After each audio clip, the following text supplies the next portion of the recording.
Welcome to Champagne Problems Podcast. I am your host, Robbie Shaw. Join us as we explore mental and emotional well-being, physical optimization, and the journey to discovering your highest self. Champagne Problems is brought to you in proud partnership with Bond Buzz, the alcohol-free social spirit. Jim Sonefeld, welcome to Champagne Problems. It is a wonderful problem to have. Oh, isn't it? Isn't it? That title, you know, I catch slack for it, and then I catch a lot of compliments for it. It's been an interesting run with that title. A title does not have to be smart or if good or bad or otherwise, but catchy helps. Catchy, yeah. Champagne Problems catches people from different mindsets going, wait, is that about this or that? Is he being snarky? Yes, I am. Absolutely. It's funny though, when I released the announcement of this podcast almost 4 years ago, literally a week later, Taylor Swift's album came out with the song Champagne Problems. And that wasn't it was actually like, cool. I mean, cool. And I think that's a good problem, right? It's probably a good problem. And I'm going to not tell this big, long story of how I tried to get to Taylor Swift and tell her about all this and to try to get her to sit in that seat. How's that list going? Have you made it up to... Your call will be taken in 7 weeks. Right. 3 hours. There was an opportunity for us to cross paths at an event, and I had it all planned out. I lost sleep over it. Man. And weather held her back from coming to the event. Anyway, all right, Jim, thank you so much. Do most people call you Sony? If you've met me through perhaps the industry of music or have been a fan of the band, a lot of people it's Sony. But if someone in my family called me that, my head would jack around to the other side like, what? What are you telling? What are you saying? And vice versa. Like I know people that might know me as Sony out in the crew and the band world. Yeah. They call me a Jim. I like assuming I'm in trouble. It's James. like your mom calling you by your whole name. All right, well, I'm going to stick to Jim. Thank you. Let's do some rapid fire, which I do with all my guests. I ask a lot of the same questions because I love these particular questions. Occasionally I'll change them up, but my favorite one, specifically with someone in the music industry, is what was your first live concert and where? I believe it to have been REO Speedwagon at the Chicago International Amphitheater, or a concrete dungeon that existed in 1978 or 79 in the city. I grew up in a suburb of Chicago, so I was influenced a lot by the Midwestern bands, so like your Styx, your REO, your Cheap Trick, all sort of very regional bands, and so I like that stuff, and I think my mom forced my older brother to take me and my buddy. It was probably to detract him from being alone with his girlfriend. They were driving the station wagon down, and so I was like sitting in the back seat with my buddy. Yeah, you got to keep the back seat filled up there. Right, my brother was not too happy, but I got to see REO. I'm pretty sure it was REO Speedwagon, though, which was a big thrill. They ended up being an influence on me and my music making with their balladry mainly, because I tend towards that as a songwriter. Yeah. I want to write, I want to keep on loving you 50 times. And I think I did when I wrote Hold My Hand. I was just tapping into REO Speedwagon's ballad era. Yeah.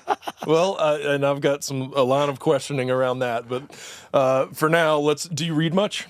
Yes, I do. What are you currently reading, if there's one you want to tell us? I just finished a great crime thriller novel by the guy that wrote Harlem Shuffle, not the movie, the book, Colts. What is his last name? But it was a crime thriller that takes place in the mid-'70s in Harlem. Based on a true story? It's probably based on some lived experience and then great character development.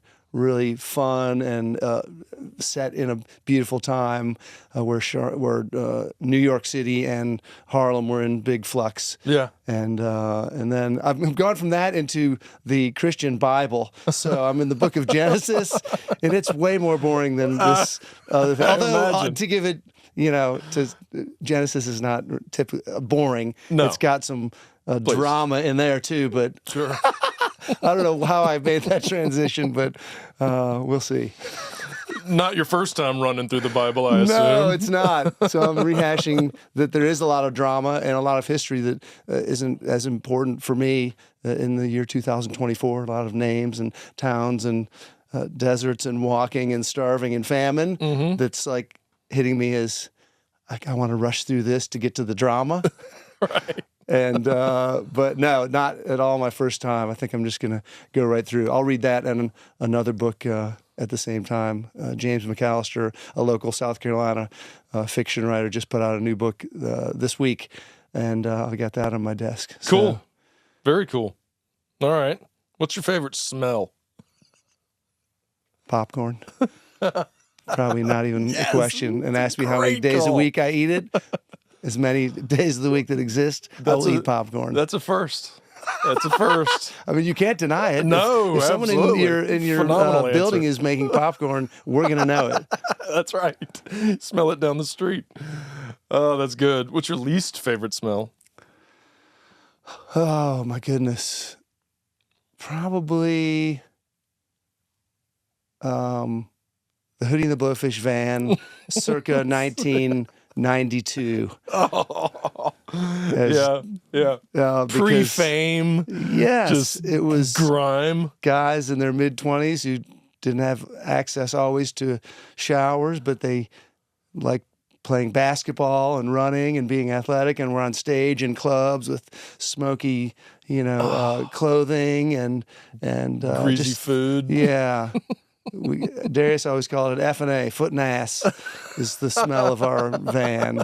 So that's probably one that I don't like. Yeah. And I haven't Little smelled it in a long nostalgia there, time. though, right? Very nostalgic smell. I haven't had to smell that except for probably walking into my teenage son's room a couple of years ago. I was like, F&A. All right. What's your favorite place to relax?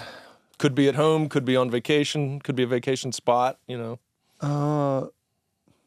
if I really want to relax, I have to detach. Mm-hmm.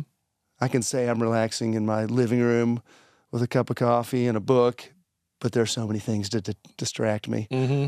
I have to get probably to nature, and it might be a beach. That's our easiest access, but more so I think it's a forest or a hike, where I can manage to really even digitally detox if I'm smart, put my phone down, but at least put it on silent and get out there and stare at the wonder of Earth and beyond. That's where I feel like I am relaxed. I think that's what my soul calls for too. It's not tricked into me sitting in a living room with my laptop and saying I'm relaxed. Right. No, I'm stressed the hell out. I've got a laptop with the world in it in front of me, and that's not pretty, and that's not relaxing. So nature. Good call. Yeah. Yeah.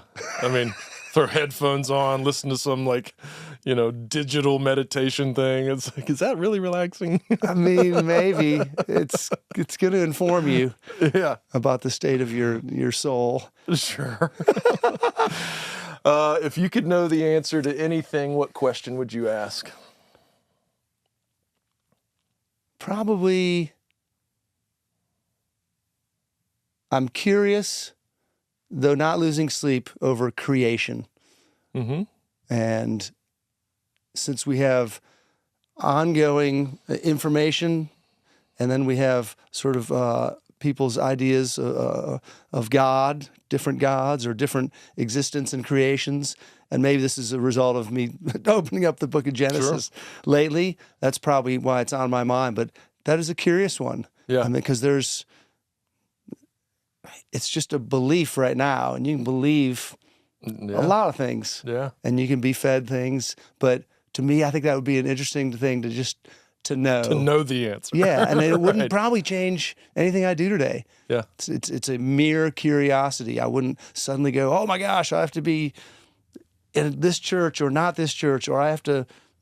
It wouldn't change that. Yeah. I'm still only here for a limited time, and I hope to make the best of it. But I think to know that would be so interesting to get a peek at it. Yeah. And That's a fascinating point, and I'm glad you said that because I don't practice any organized religion. I did grow up in that world, and I just live very spiritually now. And what guides me now is the time that I've got. It's not what happens next or anything like that.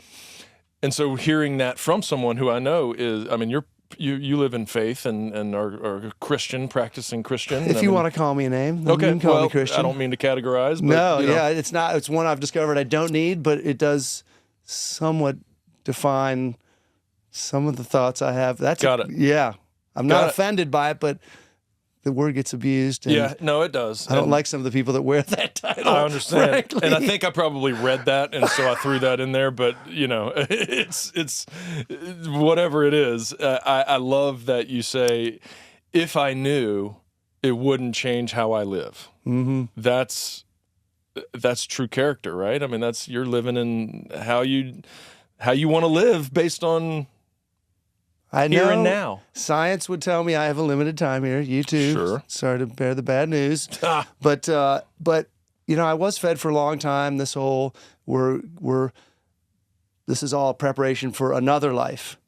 And then you start thinking, well, is it? Or can you show me how that works? And then no one could show me how that works, really. It's just people saying it. And you start going, well, is that really does it matter if it's a preparation for something else? Because the impact I would like to make is the one that I'm here in.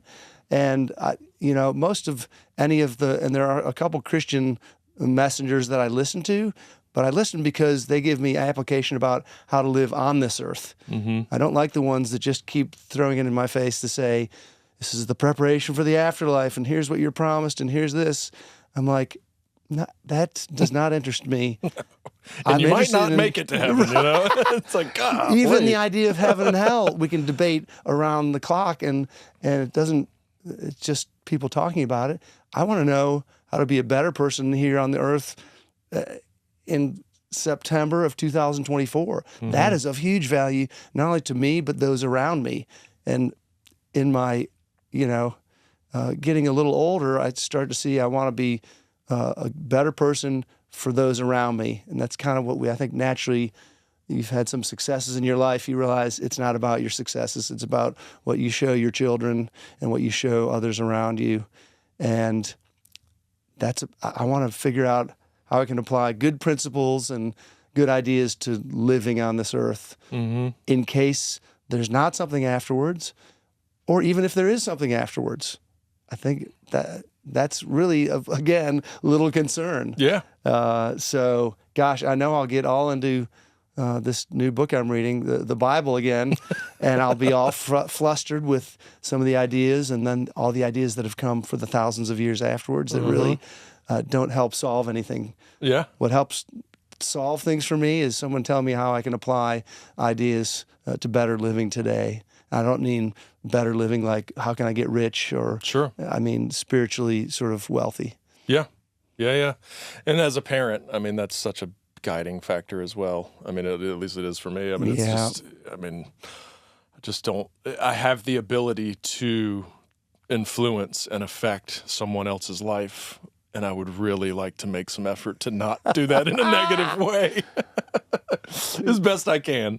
No. Right? And I also have this thing which I created in my own head. Now, I assume it exists out there, but I call it the deathbed perspective because I often think about, or I watch and observe these, like, final day conversations and what would you have done differently and do you have any regrets, and you hear these 80, 90, 100-year-old people saying, oh, I wish I worked less, or I wish I spent more time with my family, or wish I cared less about money. And I think about those things that they say and not truly take each one to heart, but think about what I will be on my deathbed and what I want there as I'm thinking about my entire life. And I don't want to sit there and wish I did a bunch of shit different. Yeah. That's right. Regret is nothing to keep enacting, Yeah. And most of the messaging I listen to is about how to avoid that. Yeah. One of them is called Better Decisions, Fewer Regrets. Mm-hmm. That's it. Mm-hmm. That's all we're trying to do. And it took me 40 years to start that. Yeah. I was better decisions. Yeah. Yeah. We'll get there. We have hopefully a little time Yeah. to get there, and showing your kids. Yeah. That's life becomes a focus of that, and something I've learned through time. And our kids are, 5 of them squashed between 20 and 27 roughly. And, looking back, I would say I would have said less to them because kids don't often retain what I say or what we say, but they always take on what I do. And like, gosh, I wish and I've done a pretty decent job with that. I haven't done a lot of dumb or bad things since 40. Right. A few that we'll leave off there, but they look at what we do. I looked at what my dad did. My mom's no longer on the earth, but I know what she did. Those are the things I remembered. I don't remember all that she said, some of it, but. Yep, me too. All right, we'll let's move forward. Was that a rapid fire answer that took perfect. 10 minutes? It was, but it was good, and the point is that it opens up to more in the body of this conversation. So, and I did want to start by saying I intentionally don't read people's memoirs or books that they write, so I don't know answers to questions that I want to ask. So there's probably things I'm going to ask that's like, well, that's in my book and people know this and all that. Well, I don't care. I'm asking anyway because I want to know. If I say that, I'm just promoting. I'm shamelessly self-promoting and repeating the title of my book 10 times. Let's do it. Swimming with the Blowfish, Hootie healing, and one hell of a ride. Check it out, everybody. All right, so I was going to ask where you're from and some of your kind of upbringing stuff. Suburbia, Chicago. What was coming up like? It was all sports and family and kind of music that were, I think, the big influences on my little mind. I was in the middle of 5 kids. Our really? Parents loved us and fed us and sheltered us. It was a nice little easy cornfield suburban town at the time, and we had moved around a lot to get there, but we finally did settle there. And I had a nice little school I went to. You could walk to it, and it wasn't perfect. I was a deviant little kid, and I had 2 older brothers to show me exactly how that worked. And I was curious, and so I wanted to start. We just did things that were 70s, long leash. Go out of the house and come back at 6 when we eat dinner, that sort of thing. So that allowed us to be very curious, and we got in all sorts of trouble because of that. But I love sports, and a lot of my siblings played, so that kept me out of a certain amount of trouble playing baseball and soccer, which eventually became my main sport that would get me to out of state. And then music was always just sort of simmering in there. Someone says, how long have you been drumming? I'm like, I was born a drummer. I was a kid who couldn't stop tapping, couldn't stop doing all that, and it was just a manifested rhythm in my head that I didn't know what to do with until my parents, when I was 13, decided that drum lessons would be cheaper than therapy for this kid they thought was... Than electroshock therapy. Yeah. Like, drum lessons maybe, and that helped organize the thing that was in my head and body into rhythm and a drum set, and eventually a band later. So I had sort of sports and music were fighting for space in my head until I discovered alcohol, and that added a third to the party. That was like a bad, pro wrestling match, a 3-way. A little cage match. Oh God! All right, so then we'll get to the alcohol, but let's go from. So you say soccer took you out of state? Is that what let you? Yeah, you went to South Carolina, right? Yeah, I was, a kid, and it was a sport that I, among others, really felt drawn to, and I was good at, and I always liked that it felt international. It felt like we had people from our community that were starting a league in the 70s, and there were an Iranian guy, several German couples, a British couple, an Australian couple, and I thought, this is neat. Like, this is not like the rest of our community. These are very colorful, and and then I got to take a trip to Germany when I was a teenager to play soccer over there, and it just opened my mind. I knew that was where I wanted to go. So South Carolina was my pass out of suburban Illinois, 800 miles away, to try and play D1 soccer, which I got on the team in 1983, and sort of that was my dream. You know, that was my impetus to get. I would have gone anywhere to play on a Division I team, and that's seemed nice and warm down here. And I had a little bit of family in South Carolina, and so I spent about 6 years thinking that was going to be my destiny. Wow. So, yeah. Can you That's imagine cool. me with a mullet and short shorts? I can, because I've seen photos, but and they're pretty phenomenal, too. You're like quintessential 70s, 80s. Yeah. I love it. It's bad. It's great. It's great. So you're playing soccer, and music is always there. Are you playing in bands at the same time? I'm trying, but they don't go together. Yeah. You know, Yeah. Division I, any sport takes a lot of time, and then you've got the academic side, which I was only barely getting by. And I took a gap year, and that was a helpful look at what life outside of a college bubble would look like. And it really just showed me without a college education, it's going to be harder. I did have a year of eligibility left, so I kind of, after a year out and playing in an alternative band, I said, I got to get back in college. I got to finish, and I want to play my fourth year of eligibility. So I did, and got back in school. It took me quite a while to make up for lost time in the books, but eventually I saw soccer was going to be done, and I focused on music while I was finishing school. And, you know, timing, maybe the most important facet of my music career. Good timing was that I was graduating in 1989 at the same time that Darius Rucker, Mark Bryan, and Dean Felber were looking for a new drummer in their little band called Hootie and the Blowfish. So it was like, okay, yeah, they wanted to start writing music instead of going into some field, and I wanted to start writing music. I'd already begun, and we said, I did an audition, and it worked. It felt right, and we started off. That was September of '89. Wow. Yeah. So 7 years later from starting college? Oh, yeah. That was my track. Right? I got a piece of paper. Did you get a piece of paper? I did. It doesn't say doctor on it, but it does. Tried hard and finished. It does say you finished.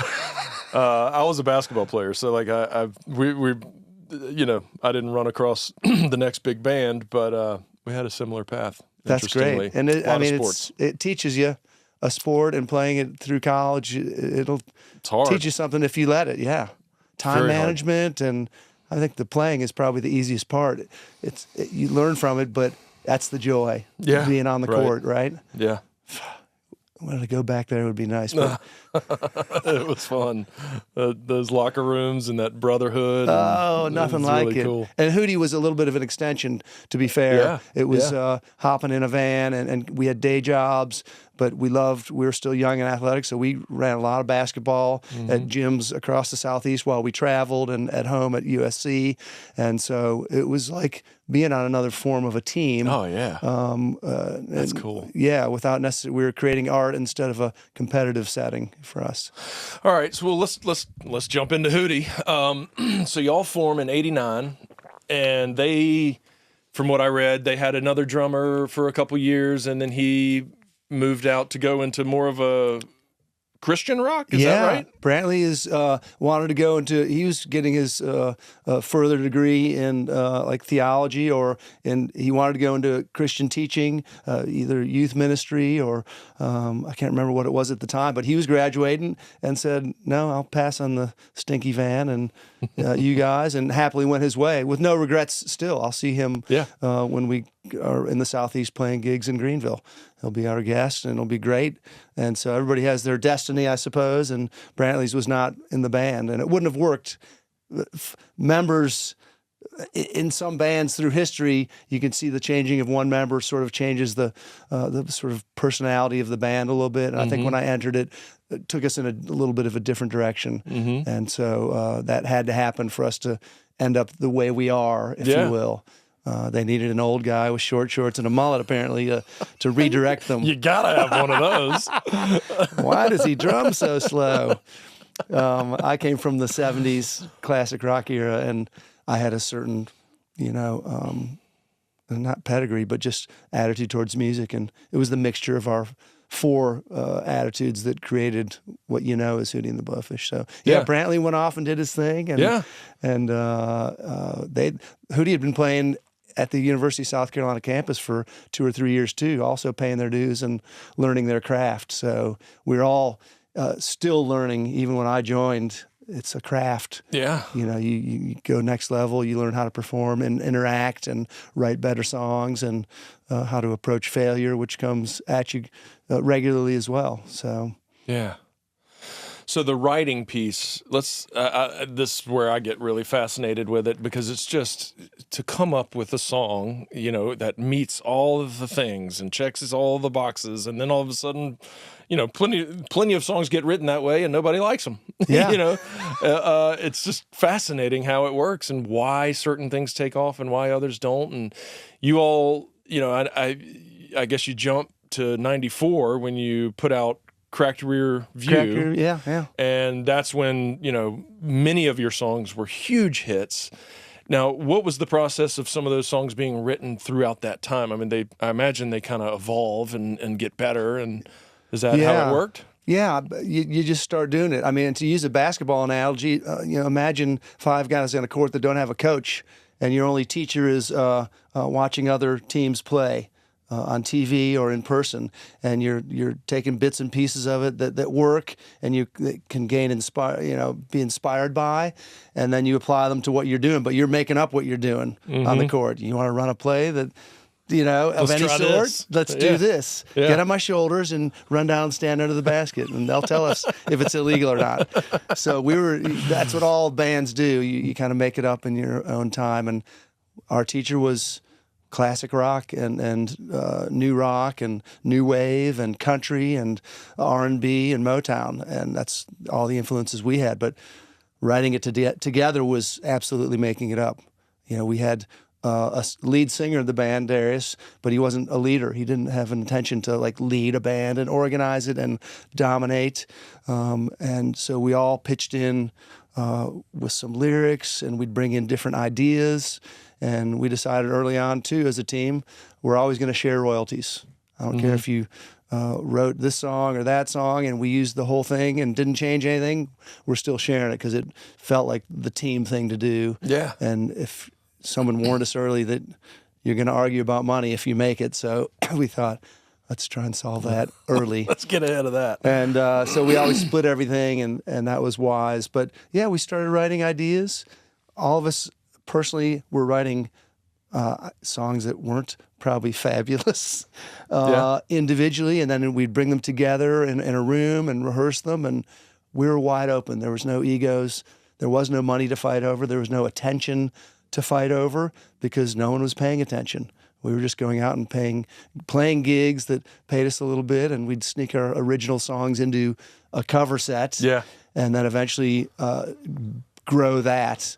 And once we started growing music, a style sort of started to appear, and it was, again, the sort of combination of different styles. Darius's voice maybe being the most unique because he sings in a certain style that was fully original. Yeah. And so... Yeah, you can pick it out.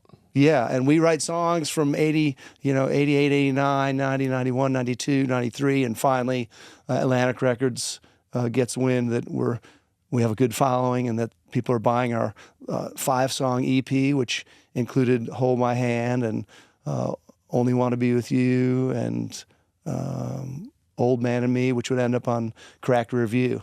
Time? See, Time was not on that one. We had released that previous. I mean, we wrote some of the big hits that ended up on our Atlantic debut, Cracked Rear View. We wrote them in the early 90s. And so the 1989 to 94 becomes where you hone your craft. And then the album you put out in 94 called Cracked Rear View becomes sort of your greatest hits of that 5 years. Mm-hmm. We had plenty of other songs that didn't make it or the crowds didn't like or we didn't like. And you only have space for about a dozen tunes on a record. So we put the 12 that we thought encompassed a nice product. And Atlantic said, yeah, we'll put our stamp on it. It almost didn't even make it to stores. There were some people at the label that thought, this is junk. It would be embarrassment to put this out. What is this? It's not grunge. It's not pop. It's some weird hybrid.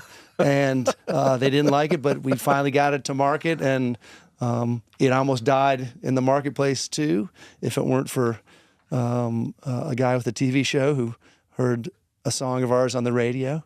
I would say that this in our high school gym next to the weight room, it said, "Luck is where preparation meets opportunity." And I always thought that was a very interesting way of looking at luck. But luck happened in 1994 when David Letterman was riding home from work to his Connecticut home, and he heard "Hold My Hand" on a radio station. He said, "Get that on the show. That's cool." Wow. And that was the preparation meets opportunity time of our career that birthed you and I sitting here today. Yeah. No doubt about it. Wow. I don't think I knew that. Well, we're growing, we're playing clubs, we're suddenly have the influence of a record label, which was going to help us. But, when someone says, "I'm going to give you 3.5 minutes to play in front of my 5 million TV viewers versus the 800 a night that you're playing in front of," it's the game changer. Get a little bit of a boost, yeah. Yeah, and the fact that he sort of obsessed over us for a couple seasons just goofing on the name is, "Hootie ready?" He would say that on nights we weren't even performing. It's crazy the attention we got.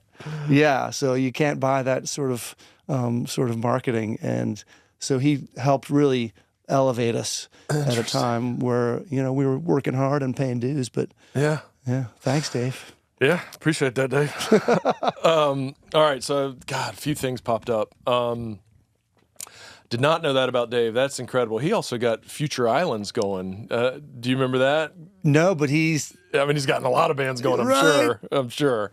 Anyway, so I think a lot about the essence of Hootie and the Blowfish, particularly around the lyrics and how they seem to be, or they are, a little more on the, and maybe this is relative to the time, like you said, alternative, angsty, the grunge scene, and y'all are putting out music that's a little more, I don't want to say cerebral, but sensitive. Hold My Hand.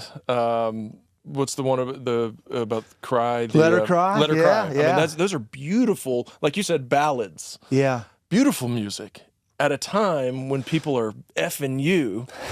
Rage Against the Machine is coming out, and y'all are holding hands. Yeah. That was cool. But like, how was there an intentionality in there, or was it just personalities coming together and melding? No, it was, I think, sticking to authenticity.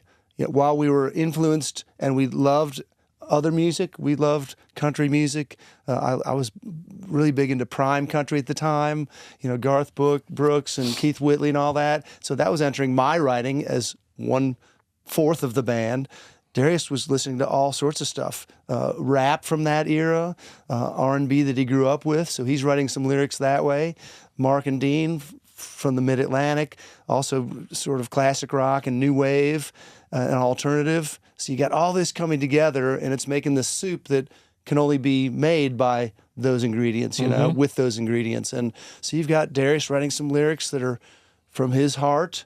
We loved grunge. The whole thing, we've been credited with bringing grunge down, but we actually loved it. There was nothing wrong with it, but we did run a little counterculture to it because it felt like happy music. It felt like, I don't know, healing or something that ran against that. And that's what music trends are. Eventually you have a trend that people obsess over, and then eventually you have something that breaks that trend. And I think we might have been sort of, since we rose quickly on airwaves, we might have been credited as the thing that made it take a turn, towards, can't we be happy for a minute? Are we really all angry at our parents or whatever? Sad? And so, and it's not as if the music was really happy, but a song like Hold My Hand and songs that are personal too. They were intimate.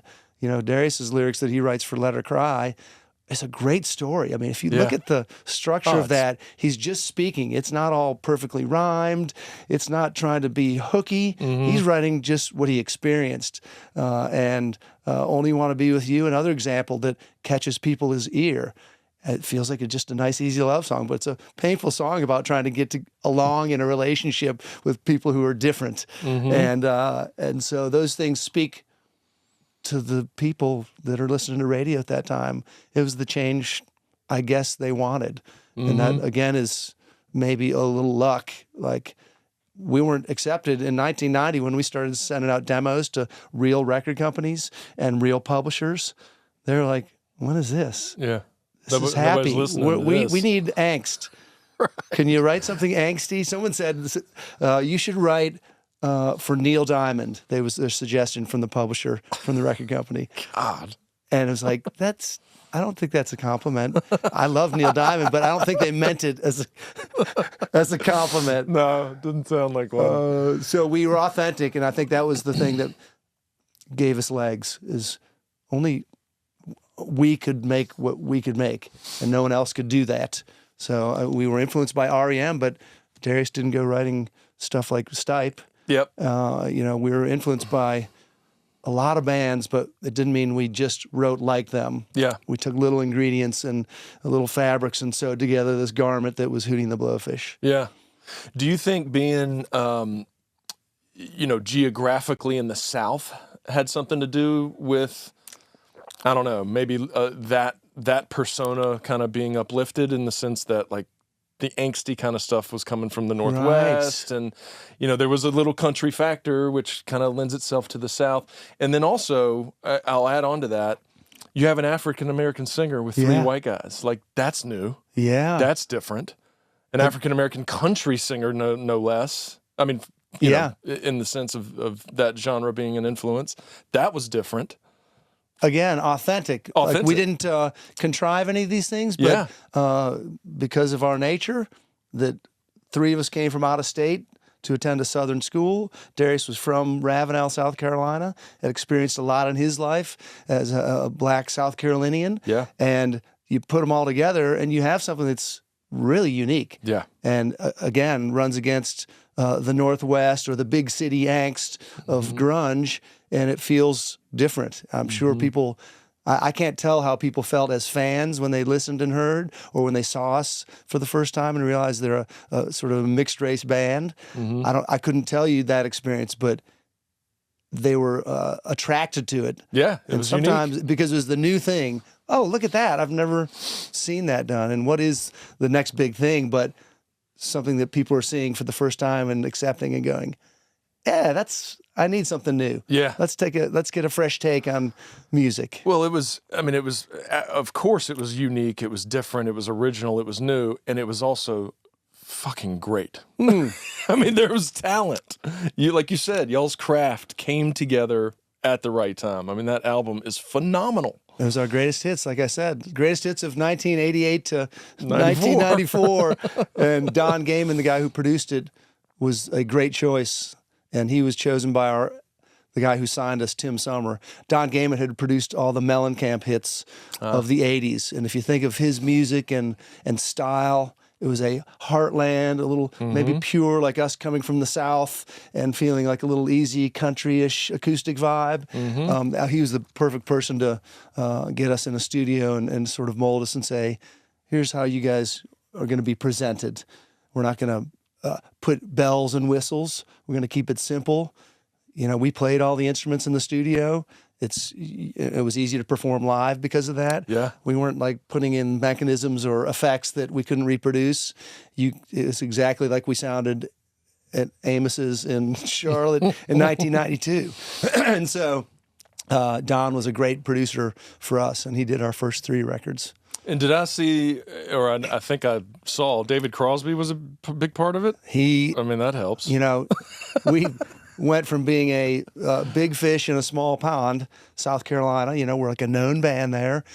And we go to L.A. and we're like suddenly a little fish in a very big pond. And everyone thought it'd be great to have a big artist to attach to this really weirdly named Southern band that we're going to try and promote. And a couple people knew David from the old days, including our producer and someone at the record label. And they said, could you come out and sing on this song with this baby band we're working? And he was at a good place in his life and lived in L.A. and said, I'll come out. And he came out and sang some great background vocals on Hold My Hand, really gave it a slightly different twist, and shared some great life secrets that I write about in my book that are very direct and slightly crude. but he's David Crosby. What do you expect? Right. Hey, David, Right. tell us something that we can use. Tell us some life lessons. Yeah, here you go. You might have asked the wrong guy for that. That's amazing. All right, well, let's thank you for all that, man. That's just kind of, fanning out over here on that stuff. So now you're, y'all are huge. You're touring around. You're one of the biggest selling albums in America. You're killing it. Now you're a rock star. And now comes a straight to the top. And I imagine, like anything, nothing stays up here. Right. Yeah. You may do some of this, or you may kind of level out the frequency, but nothing ever stays at that high peak.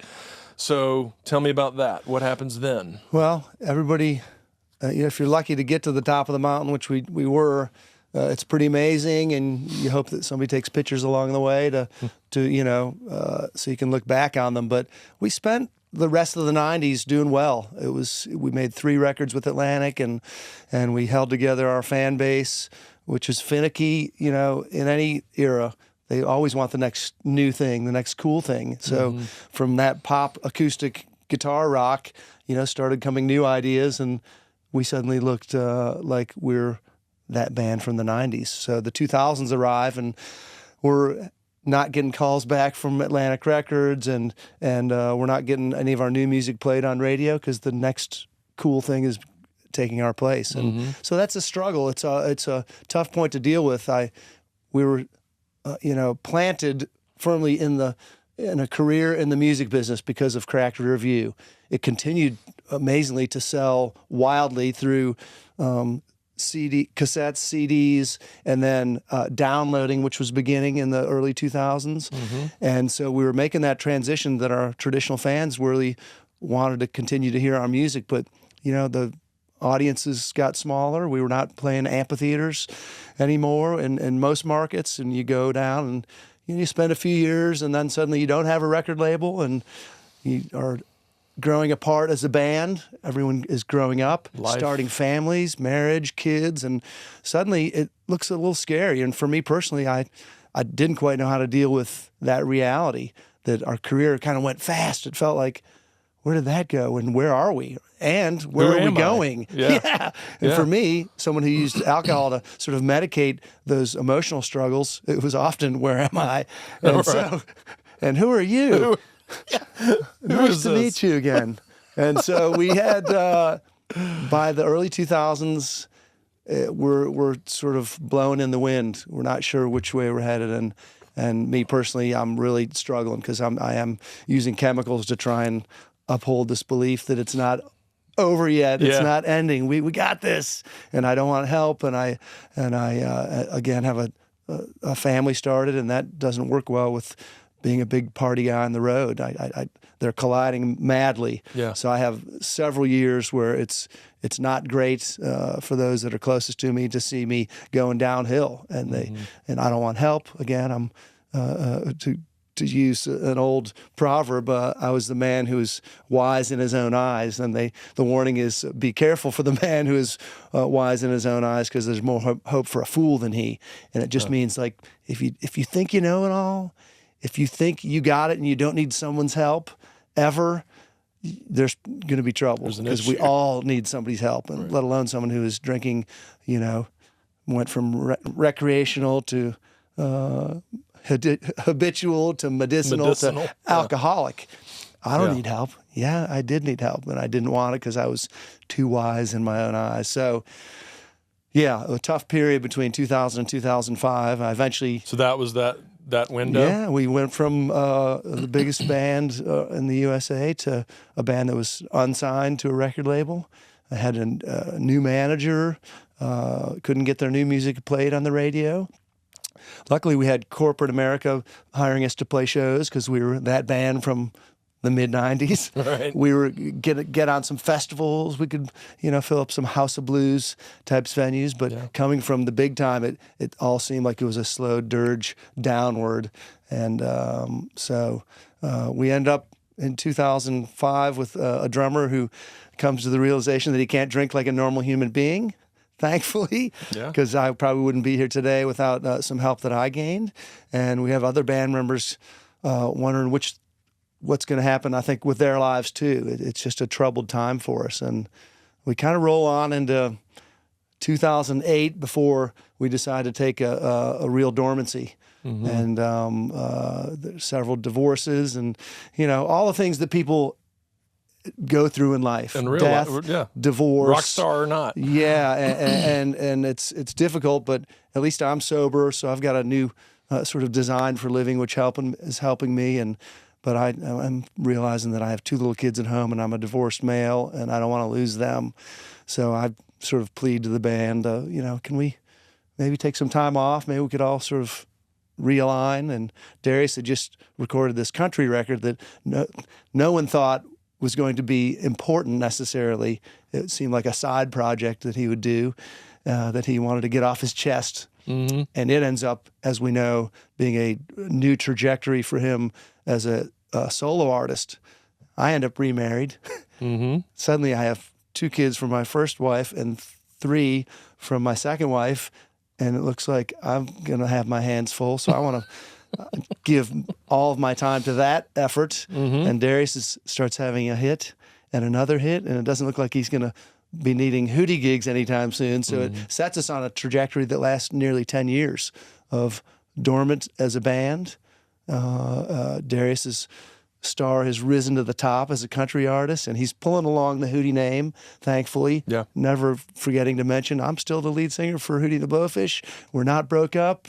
We support our Hootie and the Blowfish Foundation. We do a couple gigs a year for that, and otherwise we'll be back someday. And thankfully, that's so cool. He did that because he did pull us along. We would have just been another band from the 90s, I think, without his words, and continue to bring our music forward. And finally, 10 years goes by, and we feel like if we don't do this soon, we may be too old to do it.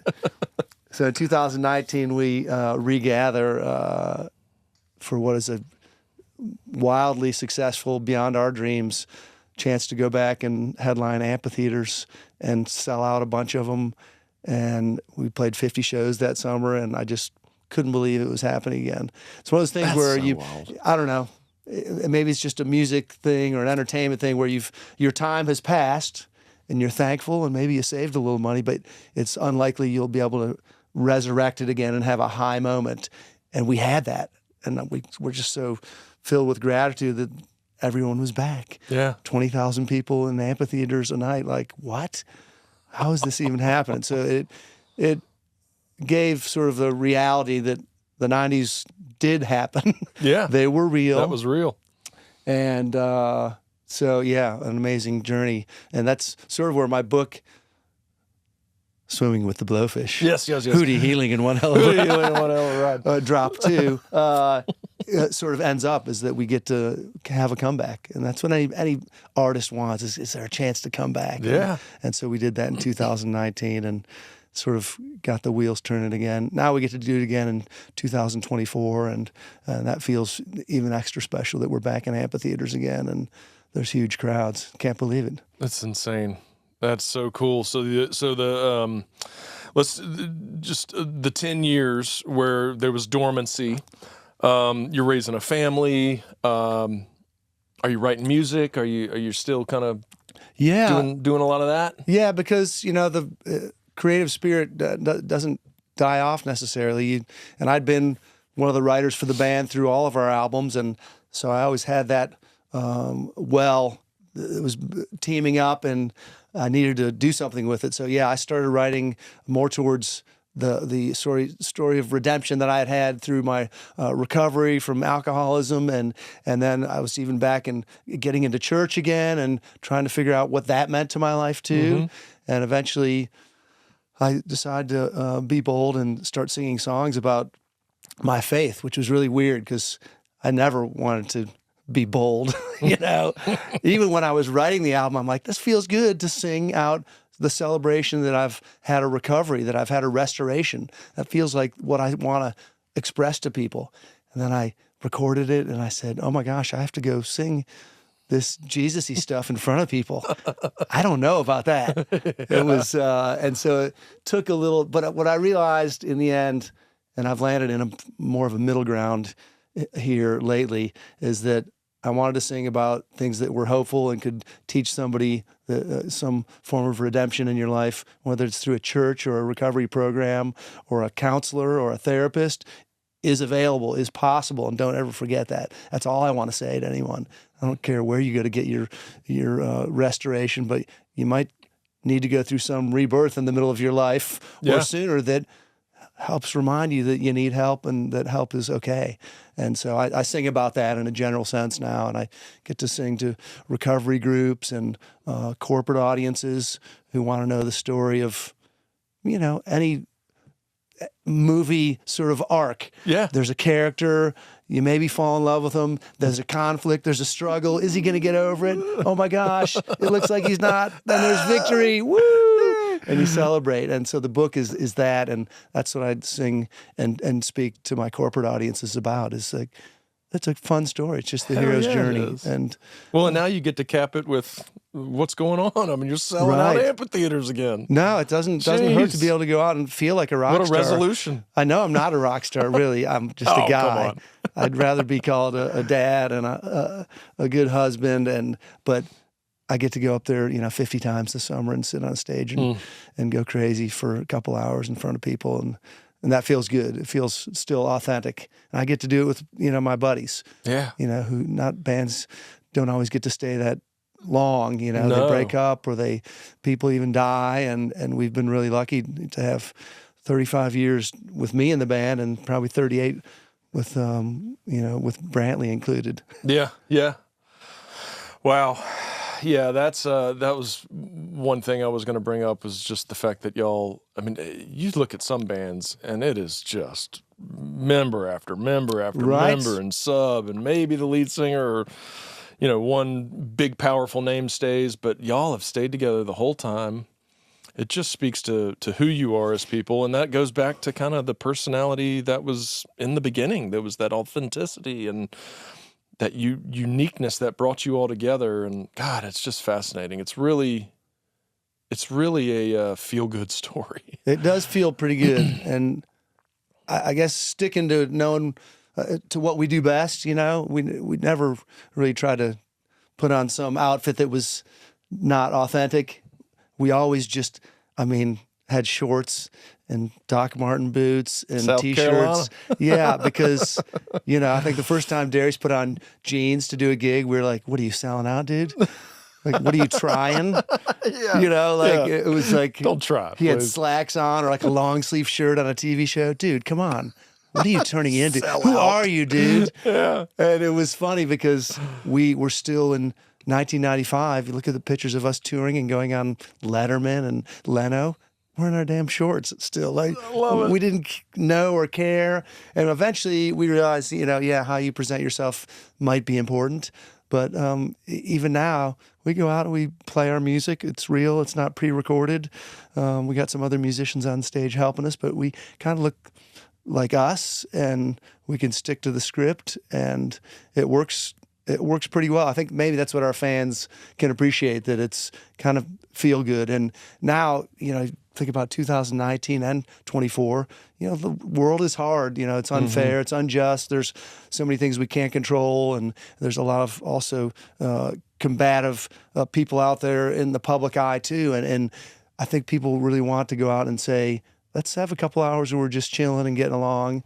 And that's something it's hard to find everywhere, Yeah. So I think the ticket to a Hootie and the Blowfish show offers you a couple hours where you put on shorts and a T-shirt and come out and sweat a little bit and dance and get along and catch a buzz and go back to the news when you get home, maybe. But it's a nice respite. It really is, and I'm really bummed that I can't come, and I appreciate the offer. I'll be thinking of you. Oh, I'm sure you will. The people that couldn't come, that are home being good husbands and good fathers, because you know what? There you go. That's the most the important only thing that can pull me away from a Hootie show. You will never miss the sacrifice you make for your children. I learned that out of a little bit of luck when I made a decision to say, I got to make sure these kids are the most important thing. After divorce, which does its own damage. Sure. It's not like I didn't do any damage, but at some point I said, I have to commit to this, and I don't regret any of the things I missed, which was 9 years of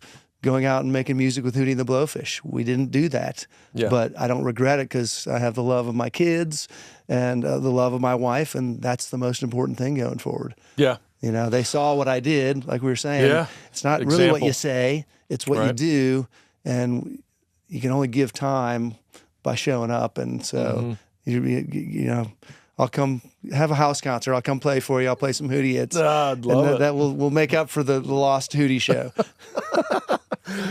Well, I'll take you up on that for sure. Yeah, man.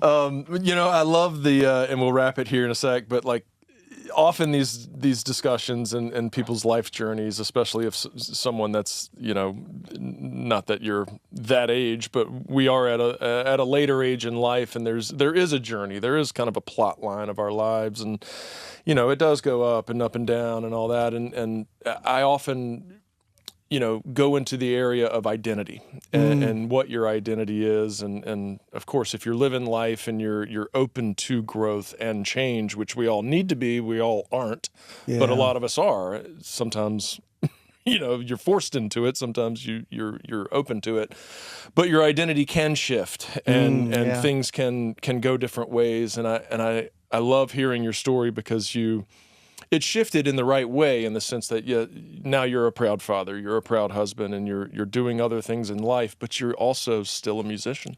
Yeah. And you're still performing. And that part of your identity remained constant. And that is just killer. I've had to learn, you know, again, being teachable is probably the biggest lesson because change keeps coming. Oh, yeah. I learned from Darius well after the fact that being a leader in a band, a lead singer, is harder than it looks. And I never gave him credit. Like when we were just playing clubs, he just did what he did. I did what I did. We all did what we did. But when I first started moving in the 2012 and on era into standing in front of a mic, in front of people with my acoustic guitar, singing and bringing a message, I was like, it's a little dang, different. Darius, you made this look really easy, because it's really hard. Yeah. It's hard to be the focus. It's hard that when there's a mistake, they're not looking at somebody else. They're looking at the guy in the middle. Wow. And so I was thankful that Darius was always that guy. And my role as Hootie and the Blowfish drummer, I do get a little easier job. I'm keeping the rhythm, I'm keeping the train on the tracks, but I'm not the guy they look at if something comes unhinged. Yeah. And Darius made that look easy, and still does for that matter. So I get to go out and sit for a couple hours in our set, and that feels good. And I still get my speaking career and my solo acoustic stuff that I'll go back to, and I really enjoy doing that. And I can do that as long as I want. Plus, as long as the Rolling Stones are on stage, I feel like I'm young. You got another 20 years. I'm going to be 60 next month, and I'm feeling like I'm way younger than that dude, Mick Jagger. You are. And he's up there dancing and killing it. We got this, guys. Best is yet to come, right? Right, I hope. That's awesome. Well, Jim Sonefeld, thank you for being here. Thank you for making time for me and Champagne Problems, especially on a day that you have a performance. Well, thanks, Robbie. I appreciate you letting me squeeze in another cool thing to do on a big day. Absolutely. Thank you, brother. Yeah. All Peace. right.